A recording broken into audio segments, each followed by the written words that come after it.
je dis une demande, même pas demande sociale, une demande sociale, économique et tout.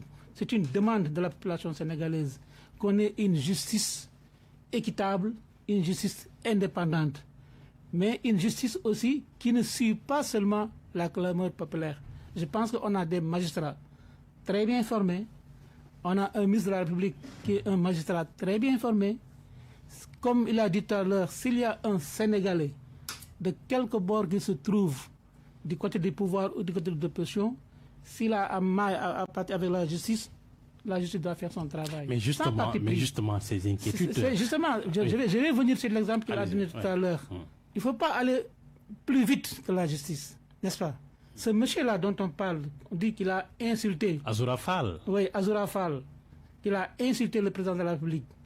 Laissons la justice faire son travail. Il n'appartient pas... Non, il n'appartient pas à la population de dire au ministre ou bien au procureur ou bien à tel, faites ceci ou faites cela. C'est un magistrat professionnel. Il a entendu, certainement, les propos de ce monsieur, qu'on dit qu'il a insulté le président. Laissons la justice faire son travail. Mais on ne peut pas, chaque fois qu'il y a un fait, comme si on donnait des ordres au magistrat ou bien au procureur, ça, cette justice-là aussi, ça ne peut pas passer. Ayons confiance aux magistrats, ayons confiance à la justice.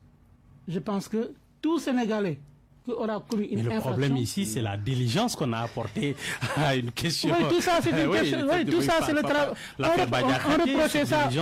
reprochait ça à la justice avec le régime qui est passé. C'est-à-dire, vous reprochez ça à la justice. Oui, c'est ce que je dis. Quand je dis le Sénégal de façon globale, c'est pourquoi je parle qu'on se trouve du côté de l'opposition, bien du côté du pouvoir. Pourquoi Question simple. Pourquoi le procureur s'est autosaisi dans l'affaire Bah Diakhaté? Il a préféré ne pas regarder du côté de Azoura Fall. Pourquoi, selon vous? Non, je ne peux même pas dire aujourd'hui, affirmer que le procureur s'est autosaisi ou bien.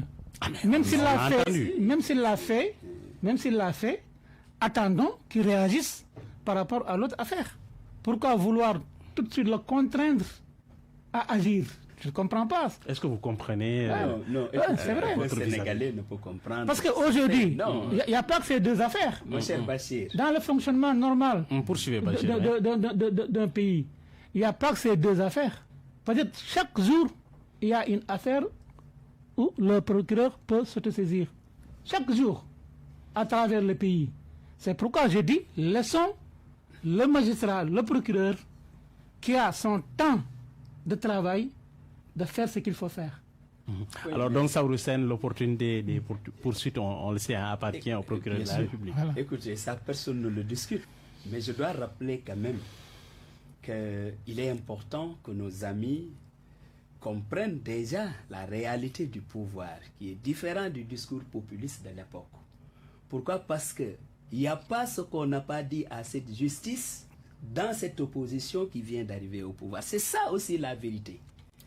On a traité cette justice comme étant une justice totalement partisane aux ordres du chef, le président Macky Sall. On a tout dit, on a tout entendu. Maintenant, moi je le dis encore une fois de plus, à quelque chose malheur est bon. C'est une jeunesse qui est arrivée au pouvoir. Une jeunesse qui a indiqué que non, nous sommes là pour... Nous sommes l'antisystème. Nous incarnons l'antisystème parce que le système, nous l'avons vécu depuis 1960. De Senghor à Abdou Diouf. Vous en faites partie parce que vous faites partie du Parti socialiste. Non, écoutez, moi j'en fais partie. J'assume entièrement vraiment le rôle que j'ai de là-dedans. Aussi bien sur le plan politique, sur le plan syndical, sur ma nomination aux côtés de son Excellence le président Macky Sall, mais j'assume tout ça. Mais au-delà de tout ça, je suis un citoyen sénégalais, mais engagé pour la République du Sénégal. À partir de ce moment, mais tout ce qui peut aider le Sénégal à être une véritable démocratie, une véritable république. Moi, Saourou, je suis partant et je suis partisan de cela. Et c'est la raison pour laquelle, m'adressant aux nouvelles autorités, qui sont de ma génération. Le président Ousmane Sonko, nous avons fait la même université, l'université Gaston Berger de Saint-Louis, on se connaît très bien. Le jeune Bassirou qui est élu président de la République, c'est notre fierté parce que je suis de Ndiaganya, ou mieux c'est mon cousin. Ça, je vous le dis. Donc, je ne peux pas leur souhaiter du mal, mais ils ont une grande responsabilité aujourd'hui. Les aider, c'est de leur dire en face. Cette justice-là, on a beaucoup spéculé autour de sa façon de faire. C'est la raison pour laquelle, lorsque le cas qu'on vient d'indiquer du PASTEF, qui a dit des choses sur le président, n'a pas été inquiété. Pourquoi? Parce que nous considérons qu'il est de PASTEF et qu'il y ait un gars de l'APR Badiakate qui réagit sur les autorités et automatiquement le procureur s'en saisit. Nous considérons déjà qu'il y a une justice à 2 vitesses. Et ce serait très dommage pour le Sénégal lorsque pour un nouveau régime, qu'on commence de cette façon-là, encore qu'on a promis aux Sénégalais, mais une rupture réelle. Bien sûr, mon cher Bachir, nous savons très bien, et c'est une théorie que tout le monde connaît, mais le temps de la justice n'est pas le temps de vous et moi, du peuple.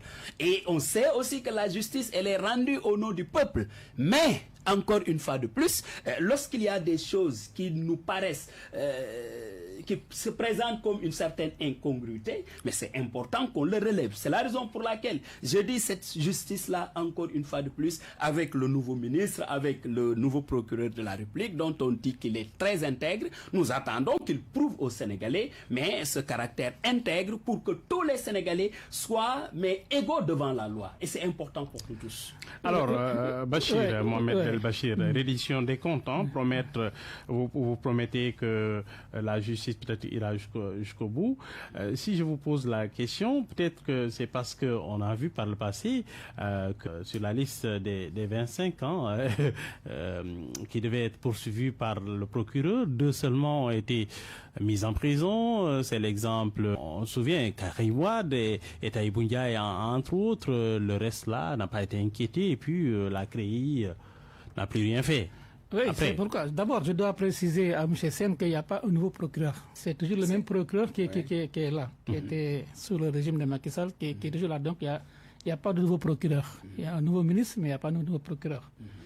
Donc, c'est tellement important, ce problème de la justice sénégalaise, qui a été pendant très longtemps décrié. Pas seulement sous le règne de Macky Sall, même du temps d'Abdoulaye Wade, la justice a été toujours décriée.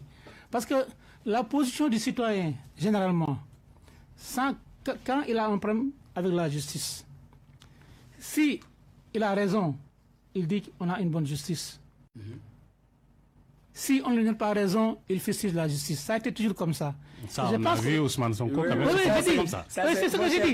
Non, je parle de façon globale. Vous dites là une vérité. Permettez-moi de continuer. De l'opposition, alors. Non, toutes les oppositions. C'est toutes les oppositions. C'est toutes les oppositions. Maintenant, le président Diomaye a tellement bien compris ça que la justice, c'est d'abord le premier pilier d'un état de droit, d'un état stable, que la première grande réforme qu'il va entreprendre, c'est la réforme de la justice.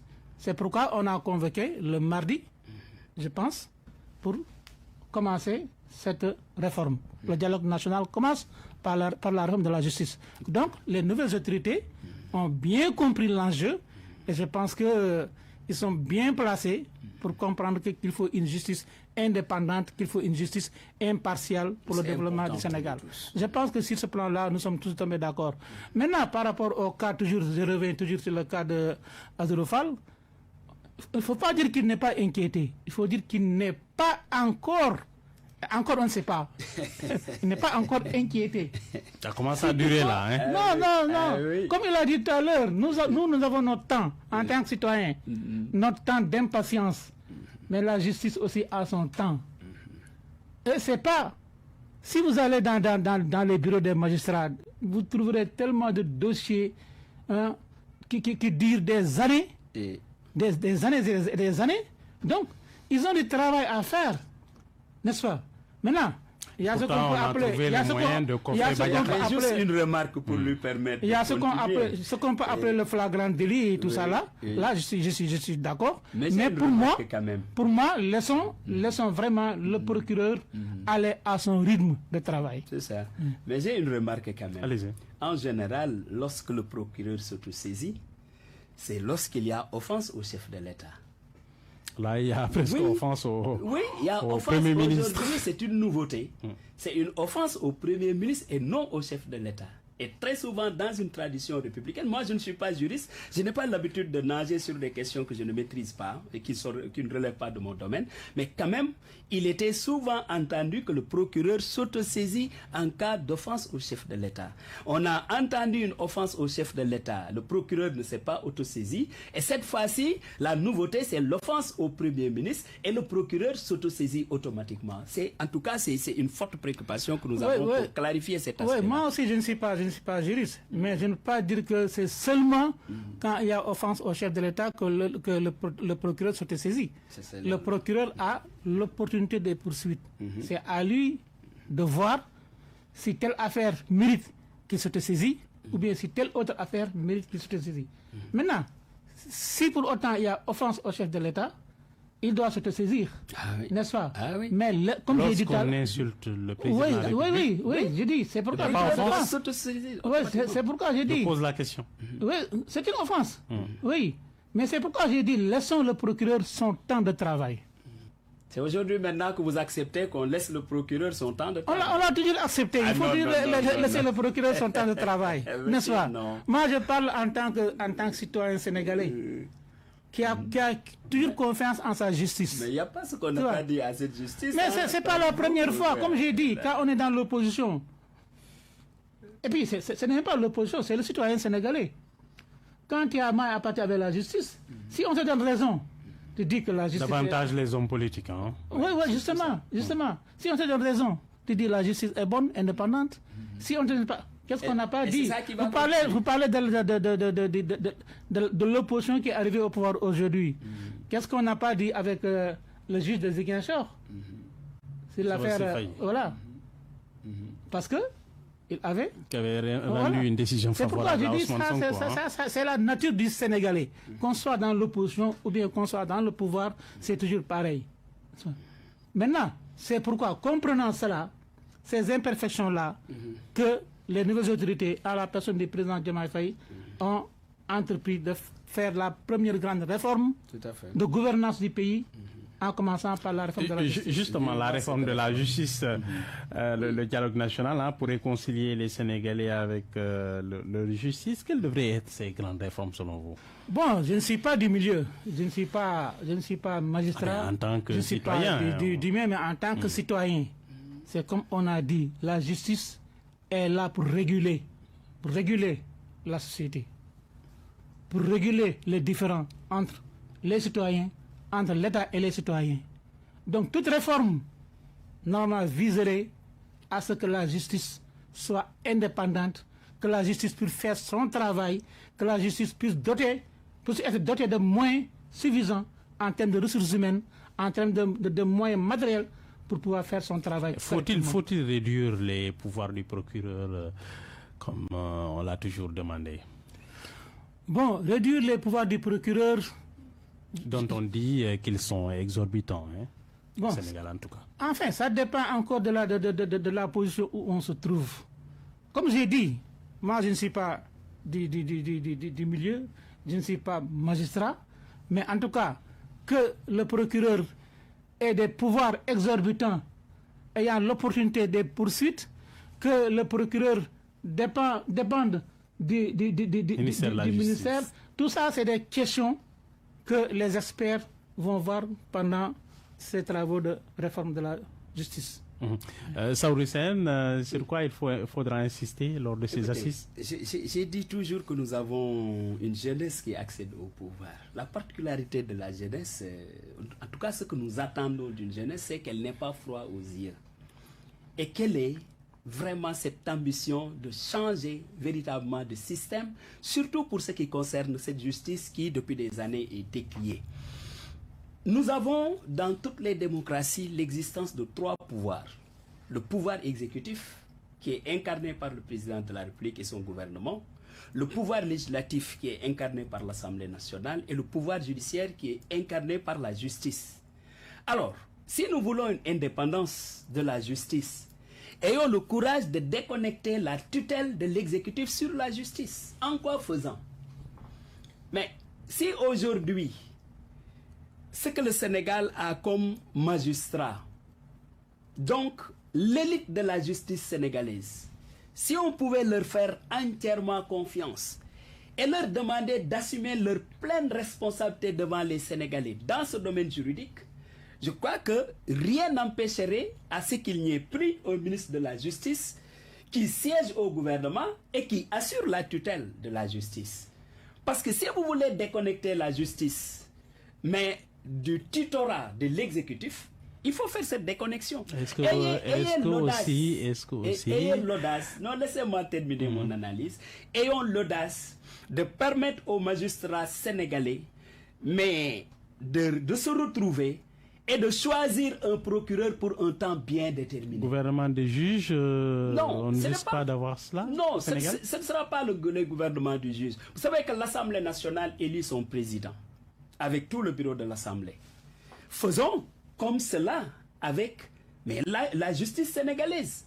Que, à partir du moment qu'ils doivent incarner le pouvoir judiciaire, il faudrait qu'ils aient la possibilité, mais d'élire ceux qui décident de la justice par-ci ou par-là. Je crois que ça participerait à réformer, ça participerait à déconnecter la tutelle du juge sénégalais de l'exécutif. Ça empêcherait à ce qu'on puisse dire que oui, la justice agit aux ordres de son Excellence le président Bassirou Diomaye, comme on l'avait toujours souligné sous Macky Sall, sous Abdoulaye Wade ou sous un autre. Il nous faut en tout cas des réformes audacieuses. Et pourquoi pas demander à la justice de faire des propositions dans ce sens-là, pas dans un dialogue où les professionnels du domaine et pour ne pas dire les ignorants, ceux qui n'en savent pas beaucoup de choses, se retrouvent et donner quelque chose qui semble être une cuisine dont la mayonnaise risque de ne pas prendre. Permettre à la justice de leur dire, écoutez, vous savez très bien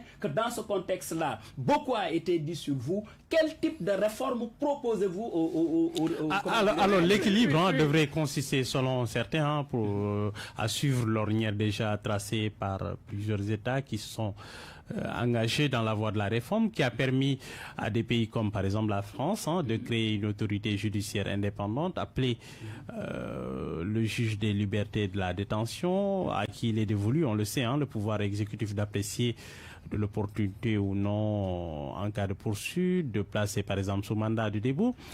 Et le procureur peut rester Saourou sur son rôle, mais sans être celui qui est privilégié dans les autres parties. Oui, on devrait tenir compte de certains aspects modernes. Ça, c'est le pêche manqué. On peut aller voir ailleurs qu'est-ce qui est fait pour que les gens aient une justice encore plus juste, plus proche des le juge des libertés. Oui, le juge des libertés. D'ailleurs, ça, je crois qu'ils l'ont même annoncé. Qu'on arrive à avoir le juge des libertés, ce serait quand même quelque chose de positif. L'essentiel pour nous, c'est que lorsque nous abordons des réformes de cette nature-là, il ne faudrait pas les regarder sous l'angle du partisan politicien appartenant à un groupe et veillant sur des intérêts. Non, je ne crois pas à ça. Je crois que si nous voulons faire des réformes en profondeur, pour la perpétuité de ces réformes, leur pérennité, je veux dire, c'est important qu'on les regarde avec un œil plus responsable, plus sénégalais, plus républicain, au lieu de regarder ça sous l'œil du partisan ou autre. Non, je suis parfaitement d'accord avec toi. C'est pourquoi tout ce que vous avez dit là, c'est des pistes de réflexion. Par exemple, le juge des libertés, les pouvoirs du procureur, la présidence du Conseil supérieur de la magistrature, tout ça, c'est des pistes de réflexion. Et je pense que le dialogue national va réfléchir sur toutes ces questions-là. C'est pourquoi, d'ailleurs, les réformes de la justice, comme tu as dit, ce n'est pas seulement les acteurs, ce n'est pas seulement les magistrats, les avocats, les huissiers, etc. Mais c'est aussi le peuple. C'est pourquoi le président Diomaye a créé cette plateforme pour permettre à chaque citoyen de s'exprimer, de dire son point de vue sur la justice, sur ce qu'il faut changer, ce qu'il faut garder, ce qu'il faut améliorer, etc., etc. Et je pense que, comme j'ai dit tout à l'heure, on a tellement bien compris cet enjeu que la première grande réforme de la gouvernance, de la nouvelle gouvernance du pays, c'est justement la réforme de la justice. C'est important. Voilà. Donc il y a des pistes de réflexion. Chaque citoyen aujourd'hui, à travers cette plateforme, est libre de dire ce qu'il pense de la justice, ce qu'il veut qu'on change, ce qu'il veut qu'on améliore, ce qu'il veut qu'on crée. Alors le ministre de la Justice, garde des Sceaux, a soutenu aussi que le texte de loi sur les lanceurs d'alerte sera bientôt soumis au chef de l'État. Cela veut dire que nous aurons une loi sur les lanceurs d'alerte au Sénégal. Tout à fait, mais vous savez, chez nous, je ne sais pas, mais on a cette manie d'inventer des trucs qui pour moi ne reposent sur rien du tout.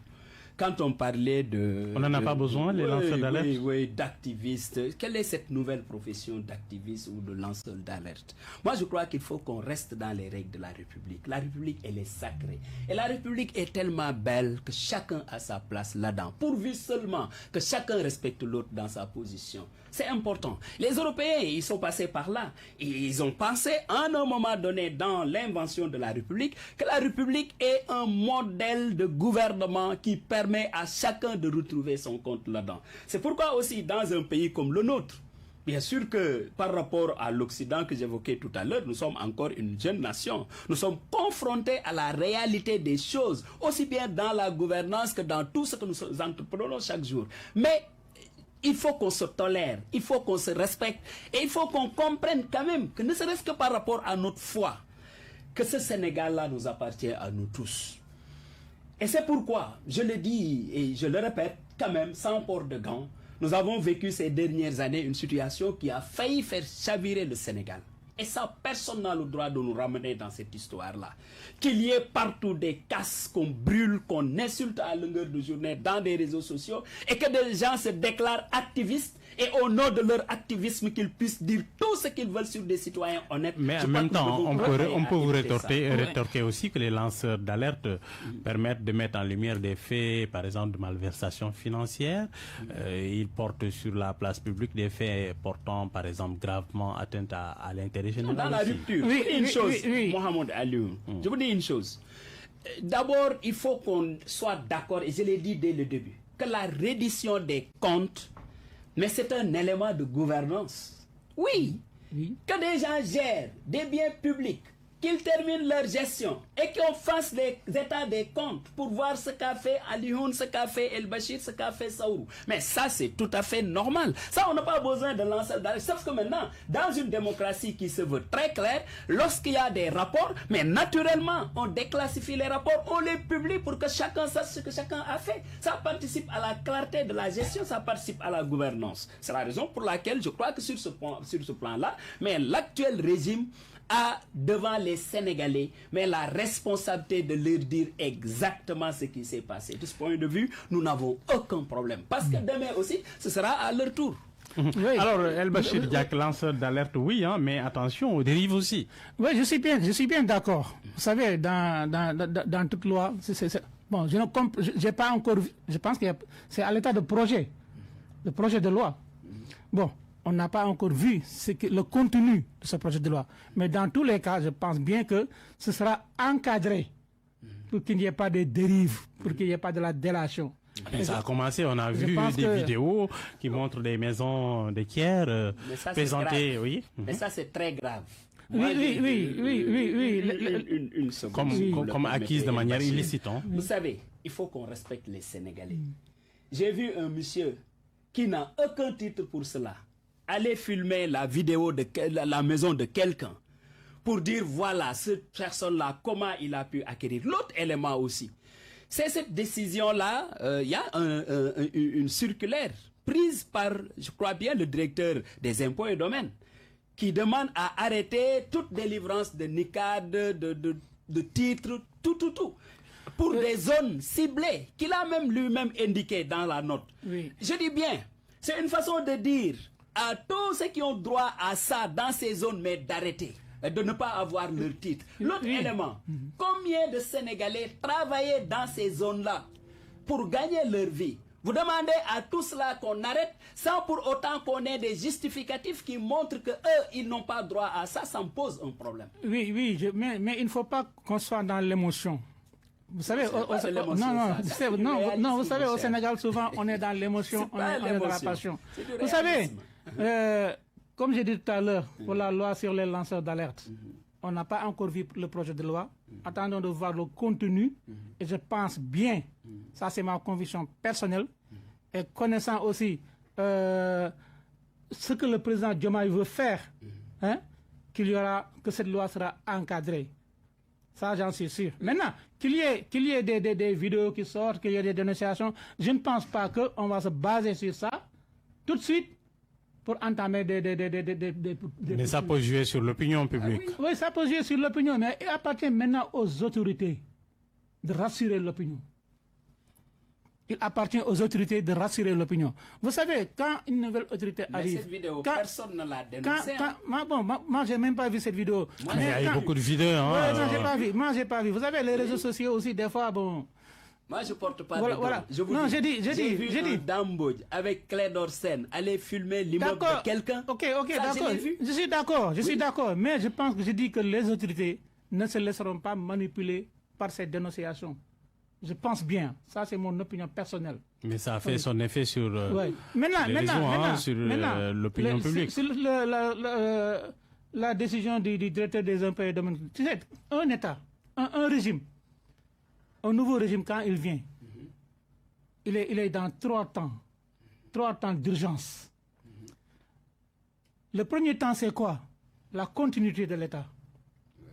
Parce que ils arrivent avec leur projet, mais ils ne vont pas attendre. Les citoyens, les usagers de l'administration, par exemple, ne vont pas attendre. N'est-ce pas? Donc, il y a le temps de la continuité de l'État. Tout à fait. Et c'est des urgences en permanence. Tout à fait. Le deuxième temps, c'est quoi? C'est de faire l'état des lieux. Il faut faire l'état des lieux. C'est dans le deuxième temps, là? Oui, le deuxième temps, c'est l'état des lieux. Vous êtes à quel niveau maintenant? Des deux temps que vous avez? Non, c'est 3 temps. On est dans les 3 temps, je dis. Donc, ce n'est plus... Non, c'est la continuité de l'état d'abord. Ça, vous êtes d'accord avec moi? Il faut faire l'état des lieux. Continuer l'état, le PSE, toutes ces décisions-là qui sont en train d'être prises, c'est dans le cadre de l'état des lieux. Et je pense même que le Premier ministre a demandé à chaque ministre, après la passation des services, de faire l'état des lieux au niveau de chaque ministère, l'état des projets, l'état des effectifs, etc. Ça, c'est l'état des lieux. Le troisième temps, maintenant, c'est quoi? Nous sommes venus avec un projet qu'on a proposé aux Sénégalais. Ah, mais on ne l'a pas vu. Justement, ce projet-là, pour le mettre en place, il faut faire l'état des lieux. Pour le moment, personne ne l'a encore vu. Tu sais, il y a ce que les Wolofs appellent... hein? Pendant l'hivernage, si tu trouves un temps d'immondice, tu plantes, tu mets une mangue, mais ça sort, ça fleurit et tout, c'est beau. Et ça, mais il faut éviter tout ça. Le nouveau régime, je dis, doit se mettre au travail à travers ces 3 temps-là. La continuité, l'état des lieux et la mise en place du nouveau projet. Tout à fait, mais je suis tout à fait d'accord, hein, mon cher Bessir. Sauf que j'ai dit une chose, c'est une remarque. D'abord, qu'on ait le courage d'aller filmer la maison d'autrui sans savoir exactement c'est qui et comment il l'a acquis. Pour moi, personne ne devrait accepter ça. Le deuxième élément, c'est la diffusion d'images, d'images d'autrui. Je pense que c'est une infraction. Tout à fait. Je pense qu'il appartient maintenant à ces messieurs qui sont victimes de cette situation-là d'aller vers la justice. On verra ce que ça va donner. De toute façon, l'autre élément que je relevais aussi à Lihoun, c'est que moi, par exemple, j'achète une parcelle à Sangalkam. J'attendais qu'on me donne le NICAD et tous les papiers y afférents pour commencer ma construction parce que j'ai déjà mon argent pour construire. On me dit non, il y a une décision qui dit d'arrêter tout ça parce que Saourou, toi, tu dois attendre. Or, l'attente là pour me porter préjudice, qui va me dédommager? Personne. C'est pourquoi je dis, les actes doivent quand même être conformes à la loi et au règlement. Mais qu'on prenne des actes comme ça, d'ailleurs, vous disiez tout à l'heure que en la matière, on n'a pas besoin d'émotion. Mais justement, j'ai l'impression que le directeur a fait dans l'émotion. Parce qu'on a beaucoup parlé de terre avec les conflits, qu'on dit non, on arrête tout. Non. L'essentiel, c'est de pouvoir identifier ce qui est irrégulier et qu'on l'arrête, mais ce qui est régulier, qu'on permette à ce que ça... Mais justement, si un acte qui est pris n'est pas conforme à la loi, que ce soit un citoyen qui ait pris cet acte, ou bien que ce soit l'État qui ait pris cet acte, je pense que les victimes, ou bien la victime de cet acte-là a devant elle la justice. C'est pourquoi on a besoin d'une justice indépendante, d'une justice efficace, n'est-ce pas? Voilà, c'est ça. Alors donc on va avancer un peu. D'un côté, le président Diomaye Faye qui se rend dans la sous-région en Afrique, en tout cas, on a vu qu'il a été déjà en Gambie, il a été en Guinée-Bissau, il a été en Côte d'Ivoire, et il a été aussi à Praia, oui. Alors donc de l'autre côté, le Premier ministre Ousmane Sonko qui espère se rendre bientôt dans les 3 pays de l'Alliance des États du Sahel. Peut-on parler de diplomatie parallèle? Je salue d'abord le fait que le président ait privilégié vraiment les pays immédiats qui sont frontaliers au Sénégal.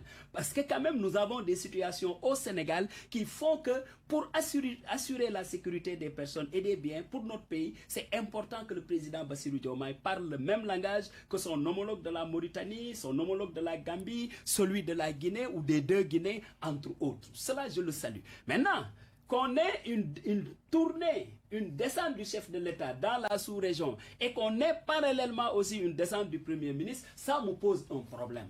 Et je pense bien que dans une tradition républicaine connue de tous, le chef de l'État quand même, la question de la diplomatie relève de son domaine réservé. Maintenant, comme eux, ils disent que c'est un nouveau régime avec un antisystème, peut-être ça fait partie de l'antisystème. Le fait que le président ait une partie comment dirais-je, de la diplomatie au niveau international et que de l'autre côté aussi, qu'on donne au morceau à son Premier ministre. Ça aurait été plus élégant, républicainement parlant, que quand le président de la République sort et qu'il y ait la possibilité, comme ça se fait d'ailleurs, qu'il ait lui, le chef de l'État, la possibilité d'envoyer son Premier ministre dans des rencontres internationales. Ça, nous l'avons vu. Au regard de l'agenda du chef de l'État, il peut y avoir une rencontre de la CEDEAO ou autre, mais il délègue peut-être le Premier ministre qui le représente. Mais que le président fasse une tournée internationale en même temps que son Premier ministre et pour des pays différents, pour moi, ça ne sonne pas en tout cas républicain. Est-ce qu'on peut parler, comme le disent certains, de dualité au sommet? Je vais y arriver. Je ne voudrais pas en arriver là, parce que quand même aussi, il ne faut pas insulter l'histoire.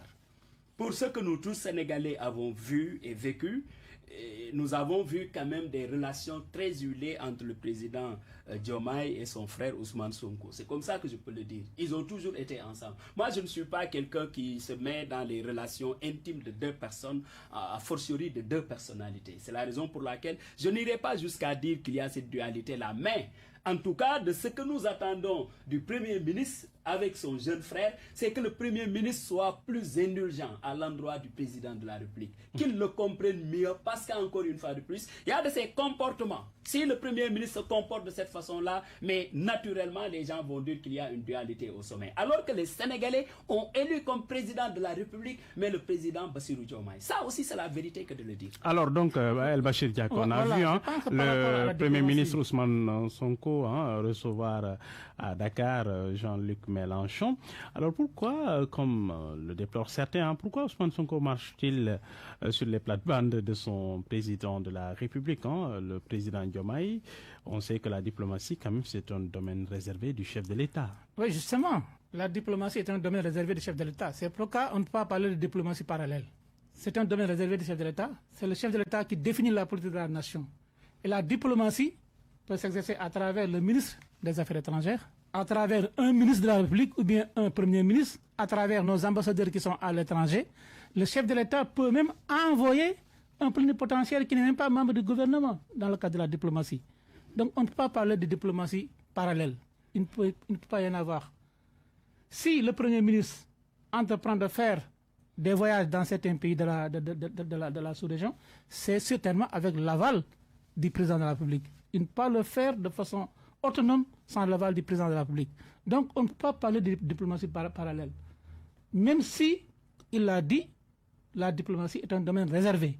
Ousmane Sonko s'en est pris. Je place une question. Ousmane Sonko s'en est pris ouvertement à Emmanuel Macron, le président de la République de France. Mais on sait que dans peut-être quelques jours, au mois de juin, on sait que le président de la République devrait se rendre là-bas. Oui. Aller rendre visite à son homologue français. Que comprendre? Ça, c'est des questions diplomatiques qui vont se régler Vous savez, la diplomatie, c'est pas sur la place publique. Et tout à l'heure, tu as parlé de Mélenchon. Mélenchon n'est pas venu ici en tant que président de la République. Il n'est pas venu ici en tant qu'envoyé du gouvernement français. Donc, il ne faut pas mêler le président Diomaye à la venue de Mélenchon. Ça n'a rien à voir. Ça n'a absolument rien à voir. Donc, Mélenchon, il est venu ici en tant que quoi? Envoyé du gouvernement français? Ministre du gouvernement français? Non. Il n'est pas président du gouvernement de la France? Non. Donc, en quoi le président Bassirou Diomaye Faye peut être mêlé à la venue de Mélenchon? Est-ce que ça, on l'a dit? Non, c'est lui qui l'a rappelé tout à l'heure. Okay. Mais en tout cas, il ne peut pas y avoir de diplomatie parallèle dans une république. Le chef de l'État, compte tenu de son agenda, de son calendrier, peut bien envoyer son premier ministre, ou bien même le ministre des Affaires étrangères. Mais là, c'est des initiatives personnelles que l'on voit. Non, ce n'est pas des initiatives personnelles. Il ne faut pas parler d'initiatives personnelles. Le premier ministre ne peut pas prendre d'initiatives personnelles en allant dans un pays. Ça, ce n'est pas possible. Il ne peut pas le faire. C'est avec l'aval du président. Non. C'est l'opinion que vous faites. Mais je pense qu'avec la complicité qu'il y a entre le président Diomaye Faye et son premier ministre Ousmane Sonko, je ne pense pas que le premier ministre puisse avoir la liberté de prendre des initiatives diplomatiques sans qu'il y ait les instructions de... Mais comment donc aujourd'hui éviter, Saourou Sène, cette dualité au sommet dont on parle? Je crois qu'on a besoin... Il en a parlé tout à l'heure. Il en a parlé tout à l'heure. Moi, je ne peux pas parler de... Non, parce que tu t'es déjà exprimé sur cette question. El-Bachir, poursuivez une minute. Alimou, il faut... Poursuivez une minute, Bachir. Parce que lui, il s'est déjà exprimé. Oui, poursuivez, Bachir. Moi, je ne peux pas parler de dualité. Tout le monde connaît l'histoire entre le président Diomaye Faye et le premier ministre Ousmane Sonko, n'est-ce pas? Ils sont arrivés au pouvoir, je pense qu'il y a une complicité. Au-delà, je ne parle même pas de l'amitié qui n'a rien à voir avec l'État, mais une complicité des deux qui ont travaillé sur un projet et qui sont là pour exécuter ce projet-là. Même si c'est le président de la République qui définit la politique de la nation, c'est le premier ministre avec son gouvernement qui exécute cette politique de la nation. Donc, on ne peut pas parler de dualité au sommet de l'État. C'est pas possible. Une dernière prise de parole, oui. Oui, pour dire tout simplement, comme je l'avais indiqué tout à l'heure, nous avons besoin, en tout cas, à ce que les règles soient très claires, que les responsabilités soient très claires. Et il est clair qu'aujourd'hui, le Sénégal a un nouveau président de la République qui s'appelle Bassirou Diomaye. Et dans ce que nous appelons la diplomatie, je sais très bien que vous en connaissez parce que vous êtes spécialiste du domaine. Mais je le rappelle, la diplomatie, c'est du domaine réservé du président de la République. Ça, c'est la règle. Et de ce point de vue, que le président de la République ait l'initiative, lui en tant que chef de l'exécutif, d'aller vers beaucoup de pays amis du Sénégal pour discuter avec eux et leur indiquer la nouvelle politique du Sénégal dans tel domaine ou dans tel autre, mais ça, tous les Sénégalais doivent le reconnaître. Mais que le président de la République fasse ses tournées dans ce cadre-là et que le Premier ministre prend un autre chemin pour aller encore rencontrer des pays, ça nous pose un problème. Mais c'est sur l'initiative du président de la République. Oui, c'est sur les institutions du président de la République. Ça, c'est vous qui le dites. Ça, c'est vous qui le dites. Comme vous dites aussi ce que vous dites. Mais comme nous avons une nouvelle équipe qui est là, je crois que pour éviter des interprétations qui sont possibles en démocratie, pour éviter surtout les spéculations autour de ces questions-là, moi, en tout cas, Saourou, en citoyen sénégalais, je demanderai solennellement au chef du gouvernement de laisser le président de la République dérouler l'agenda de la diplomatie sénégalaise jusqu'à ce qu'au moins qu'on arrive à une autre étape de la gestion pour qu'on puisse déléguer certaines choses à celui-ci ou à celui-là. Merci beaucoup. C'est la fin de Remue Ménage. Au micro, Mohamed Ali Mouba, à la technique Abdou Kiam. Nous avions dans ce studio, bien sûr, Mohamed El-Bachir Diak, diplomate. Il est conseiller des affaires étrangères, en proche de Diomaye président. En face, Saourou Sène, ancien conseiller à la présidence de la République, membre de Benno Bokk Yakaar. Retour de l'émission la semaine prochaine. Nous vous saluons.